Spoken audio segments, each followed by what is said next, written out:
अस्सलाम वालेकुम to everyone, नमस्ते सत श्री अकाल। वेलकम बैक टू अपना रिएक्शन। मैं हूं दानियाल और मैं हूं साजिद महमूद।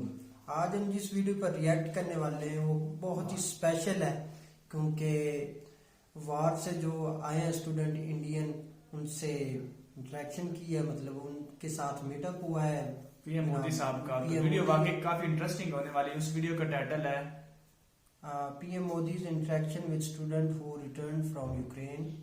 तो देखते हैं वीडियो में मोदी साहब उनसे क्या बातें क्या करते हैं। तो वाकई बहुत इंटरेस्टिंग होने वाली वीडियो को ओरिजिनल लिंक और हमारे इंस्टाग्राम की आईडी नीचे डिस्क्रिप्शन दी हुई। अगर आप हमारे चैनल को सब्सक्राइब नहीं किया तो सब्सक्राइब करें, लाइक करें, कमेंट्स करें। तो करते हैं वीडियो स्टार्ट। जीवन में आप लोगों को ऐसे अनुभव से गुजरना पड़ा है, इतनी छोटी आयु में, वो भी दूर, अकेले।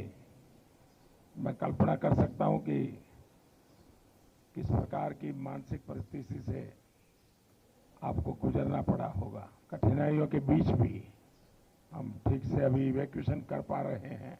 हम लोग तो उम्मीद भी छोड़ दिए थे कि वापस इंडिया जा पाएंगे, क्योंकि 2 मार्च की हम लोग की फ्लाइट थी जो कि कैंसिल हो गई थी। जब इंडियन एम्बेसी और गवर्नमेंट वर्क किए तो हम लोग को एक नया उम्मीद मिला कि वापस इंडिया जा पाएंगे। All thanks to Indian government. I don't think कि विदाउट इंडियन गवर्नमेंट हेल्प हम इंडिया वापस सेफली आ पाते। हमारी इंडियन गवर्नमेंट ने बहुत अच्छी सुविधाएं दी। हमारे लिए फ्लाइट्स अवेलेबल थे, हमें एयरपोर्ट जाने का एकदम आराम से सुविधाएं मिली, खाने पीने कोई दिक्कत नहीं हुआ। अब बहुत अच्छे से हमारे बाकी सारे स्टूडेंट जो फंसे हुए थे वो कल भी लैंड कर गए हैं, कुछ आज लैंड कर गए हैं। थैंक यू मोदी सर, हम लोगों ने बहुत आराम से हम वहाँ से निकल गए हैं। बॉर्डर क्रॉस करने के बाद इंडियन एम्बेसी ने हमें बहुत ही सुरक्षित तरीके से हमारे कंट्री में पहुंचाया। तो मैं हमारे प्रधानमंत्री नरेंद्र मोदी जी यानी कि आपका बहुत ही धन्यवाद कहना चाहूँगी कि आपने मुझे मेरे घर तक सुरक्षित पहुंचाया। और मुझे विश्वास है कि और भी जो बच्चे फंसे हैं आप उन्हें भी जल्द से जल्द उनके घर पहुंचा देंगे।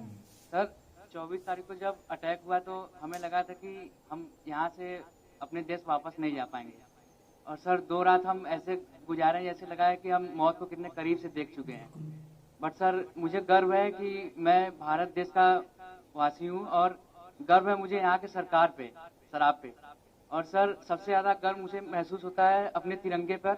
जब हम इवैक्यूएशन से आ रहे तो हमें ऐसी नोटिस मिली थी कि आप अपने बस के आगे और खिड़कियों पे तिरंगे को लगा दीजिए, ताकि जब रशियन आर्मी देखेगी तो आपके केवल तिरंगे से वो आपको टच भी नहीं करेगी। और इस तरह मेरे लिए बहुत बड़ी बात है कि मैं ऐसे महान देश में पैदा हुआ। उस ड्यूरेशन में हमारे पास कोई होप नहीं था, और single hope only is this कि हमारा government and first of all sir specially you sir भगवान के बाद अगर घर में नाम लिया जा रहा था तो सर वो आप थे। मोदी जी हमें बचा लेंगे, अब जो भी कर सकते हैं मोदी जी कर सकते हैं। अब इससे बड़ा हम कुछ कह ही नहीं सकते सर। पेरेंट्स सब होप खो देते हैं सर, क्योंकि हमें बचाने के लिए हमारे पेरेंट्स कुछ भी कर सकते हैं, पर उस सिचुएशन में sir parents can't do anything. And that time they are all wishing from God and they are always, I have no word sir. घर में 100 बार नाम सिर्फ आपका लिया जाता था कि मोदी जी कुछ कर लेंगे, वो ही कुछ कर सकते हैं, अब कोई कुछ नहीं कर सकता। First of all I would like to say that पहली बार हमने इंडियन झंडे की ताकत देखी। हम जब बस पे जाते थे तो करीब 25 चेक पोस्ट हमें मिली जहाँ पे हमारी चेकिंग हुई, आर्मी अंदर आई, बट उन्होंने छोड़ दिया हमें, मतलब हमारे फ्लैग को देख के छोड़ दिया। इवन जो अदर कंट्रीज के बच्चे थे, नाइजीरियन, मोरक्कन, वो सब हमारे झंडे को यूज करके वो लोग वहाँ से बॉर्डर क्रॉस कर रहे थे। तो sir thank you so much for evacuating us. Thank you so much sir. मेरी दादी ने मुझे ये बोला था कि क्योंकि मेरे फादर आर्मी में है, तो उन्होंने बोला था कि तुम्हारे पिताजी ने तो ये वॉर नहीं देखा जो तुम फेस करके आ रही हो, लेकिन उन्होंने ये कहा कि मुझे मोदी सरकार जी पे पूरा भरोसा है कि अगर कोई नहीं तो वो तो आपको जरूर ही निकाल देंगे। जब अटैक हुआ था 24 को, तो 25 को हम सारे राशन की लाइन में लगे। हमें लगा कि 1 हफ्ते लग जाएंगे हमें इवैक्यूएशन के लिए, लेकिन हमें 26 को ही मैसेज आ गया कि आज आपका इवैक्यूएशन है। हम बॉर्डर पहुंचे, फिर वहां से हम रोमानियन बॉर्डर को क्रॉस किया, और फिर वहां से इंडियन एम्बेसी ने हमारा बहुत साथ दिया। हमें तुरंत इवैक्यूएट किया गया, फ्री फ्लाइट्स, फ्री एवरीथिंग। मेरे पास तो इंडियन करेंसी भी नहीं थी लाने के लिए कुछ भी। तो हम लोग सो ही नहीं पा रहे थे कि अटैक हो गया, अब हम लोग के साथ भी कुछ भी हो सकता है। और जब हम लोग स्टडी के लिए गए थे उसके जस्ट 1 हफ्ते बाद मेरे पिताजी का देहांत हो गया। तो उसके बाद मेरी मम्मी इतना ज़्यादा पैनिक होती थी हमेशा कि तुम कब आओगी, कैसे आओगी, अब मैं कुछ कर भी पाऊंगी कि नहीं कर पाऊंगी। तो उनके पैनिक होने से मैं भी पैनिक हो जाती थी।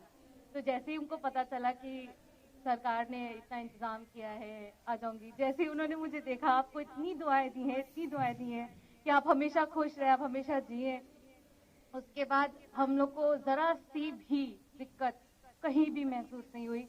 हमारा इंडिया इतना अच्छा है कि हमारे फ्लैग के जरिए दूसरे नेशंस के लोग निकल रहे हैं। तो thank you so much sir, thank you so much. हमारा देश मजबूत हो, इन सारी समस्याओं का समाधान उसी में है।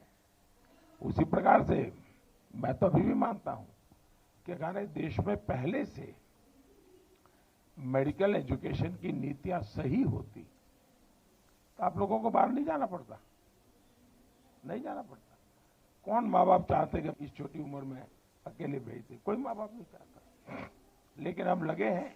देखिए, पहले करीब 300-400 के बीच में हमारे यहाँ मेडिकल कॉलेज थी, अब हम करीब 700 तक पहुंच गए हैं। हर जिले में मेडिकल कॉलेज कर रहे हैं। पहले हमारे देश में कोई 80-90 हजार के बीच में सीटें थी, अब पिछले 5 साल में हम उसको 1.5 लाख तक पहुंचा दिया है। यूपी में भी नए 2100 विद्यार्थियों के लिए सीटें बनाई हैं। यहाँ प्राइवेट मेडिकल कॉलेज भी करीब डबल हो रही है। और मेरी कोशिश है कि हर जिले में मेडिकल कॉलेज हो। जिस प्रकार की कोशिश हम कर रहे हैं, तो शायद 10 साल के भीतर भीतर पिछले 70 साल में जितने डॉक्टर बने उतने नए 10 साल में बन जाएंगे। इतना बड़ा काम हो जाएगा।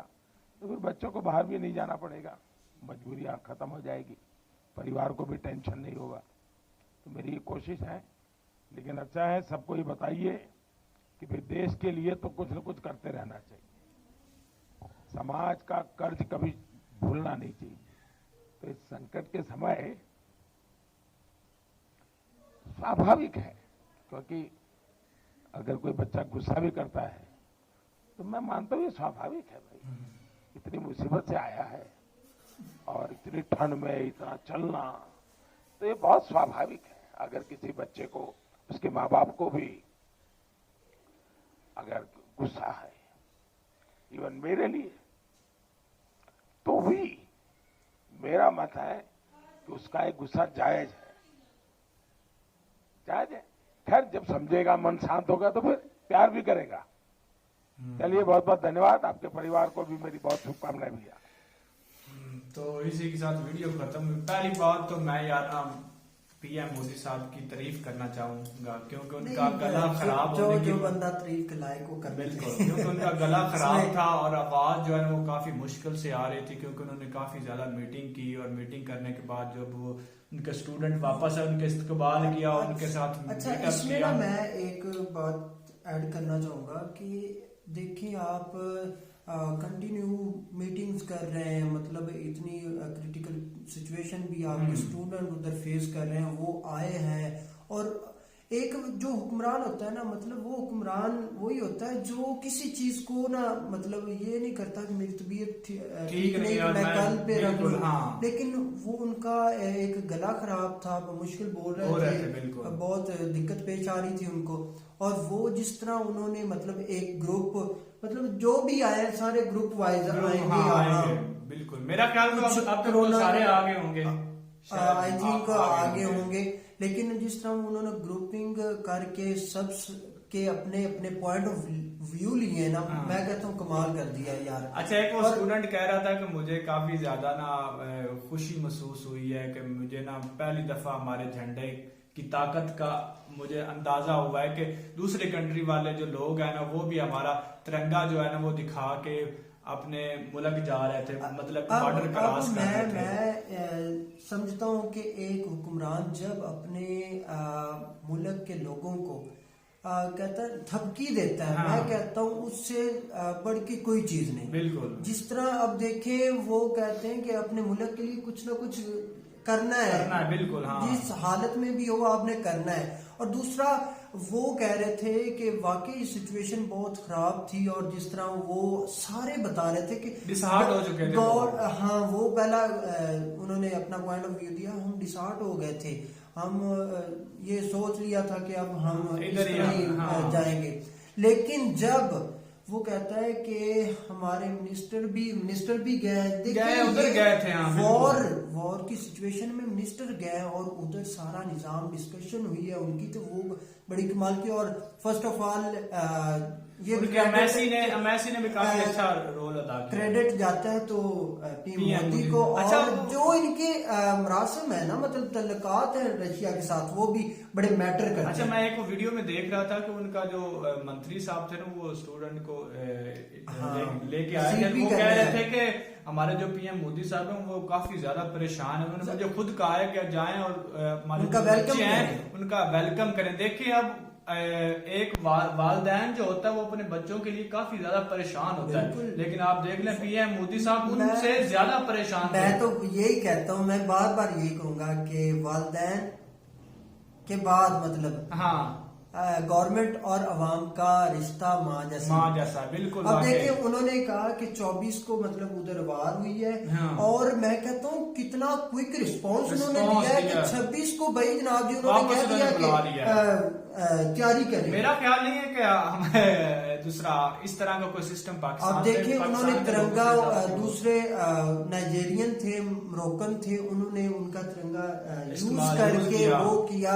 और क्यों ना, नो डाउट भाई, क्यों ना बंदे को गर्व हो कि मैं उस कंट्री में हूँ जिसका तिरंगा इतना पावरफुल है और जिसकी हुकूमत इतनी परेशान है। उन्होंने क्विक रिस्पांस लिया। हम 24 को स्टार्ट हुई वार और 26 को अनाउंस कर दिया कि तैयारी करें, हम जा रहे हैं। वाकई यार, ये बहुत अच्छी बात है इंडियन लोगों के लिए, हमारी तरफ। और जिस तरह भाई वो हर मैदान में, अब आए दिन हम तो पहले